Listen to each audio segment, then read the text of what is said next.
Welcome back to day 23 of the Advent Calendar, a day on which we're going to keep on this Warmongers and Wars theme with some Star Wars stuff. Specifically, the Mandalorian Night Owls. I've got a couple of them here. I believe this figure was released as a Walmart exclusive. That's where I found it anyway, and I think they were all just like X to a case. But yeah, so I got some, and I've mentioned this before many a time, but I love the female Mandalorian design. And as we look at the back bio here, a group of mostly female Mandalorian warriors spearheaded by Bo-Katan Kryze, the Night Owls join forces with the Children of the Watch to reclaim Mandalore. So yeah, this is Night Owl. This is Bo-Katan's faction. They first showed up during the Clone Wars as a faction. And yeah, and they continued as a faction going into later years of Star Wars too. So let's get one of these open, shall we? And let's take a look at her.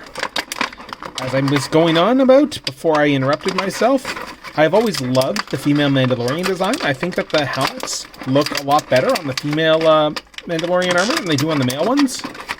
That is entirely a personal opinion, but it is a correct personal opinion.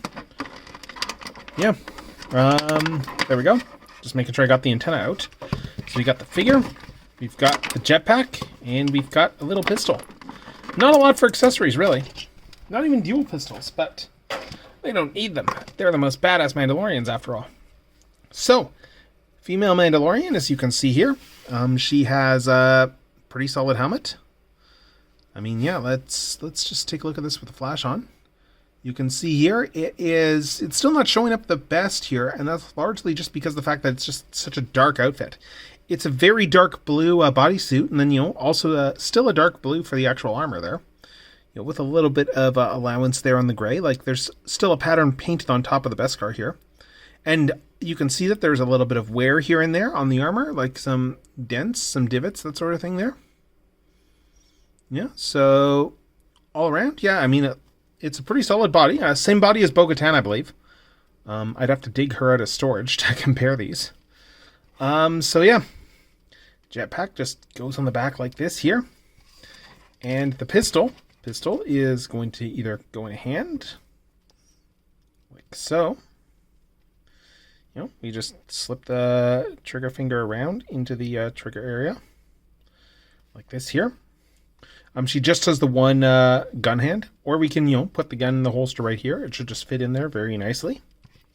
Let's take a look at posability and stuff. Well, first of all, we have the helmet. Helmet is glued in. It is glued on the helmet, and that just reinforces this is the Bo-Katan body because, yeah, if you look here on the underside here, you can see that this is, it looks like that they did just use the Bo-Katan sculpt. This isn't a special sculpt. You can see, like, there's hair that's sculpted beneath, and it's still the skin tone, but it's just completely unpainted. So it's pretty clear that they just reused Bo-Katan's head and just glued the helmet on. But, I mean, still, it's, fairly posable head here. We've got that same, double ball joint set up there. Rangefinder can go up and down, of course. Shoulders can go out to about here. And around here. Decent range of motion in the shoulders. Let's see. We have butterfly joints here as well, too. Yeah, swivel above the elbow. What else? 90 degrees in the elbow here. Wrist swivels. Goes up and down. Decent amount of wrist articulation. Let's see. We have a ball joint over here, I think. It's a bit tight. But yeah, we have a definite ball joint there. The armor hides everything really well, which is nice. Like, this design works well on Mandalorian armor. And then, yeah, for the legs go up to about here. That's the extent that she can do the splits. Up like that. A swivel right over there, with the armor being on the lower bit, which is a nice touch. Let's see what else. We have about 90 degrees in the knees. Knee pads just sit here. And no boot swivel. Oh, we do have that swivel above the knee, I guess, but no boot swivel or anything like that. And then, yeah, and then we have just the ankles up and down and side to side. So, I mean, again, I'm pretty sure this is just the Bo-Katan mold, just in different paint. And you know what? That's perfectly fine because the Bo-Katan mold is a perfectly serviceable one.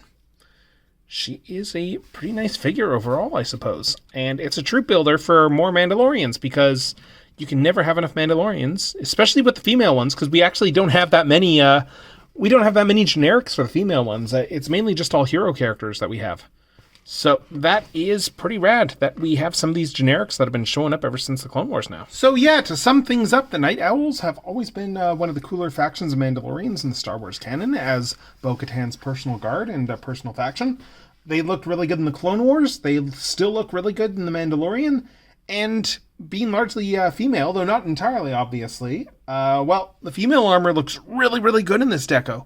And they're going to go great next to Bo-Katan, next to Axe Woves, and next to all those other characters there. So yeah, these are obviously a must if you're a Mandalorian fan like myself.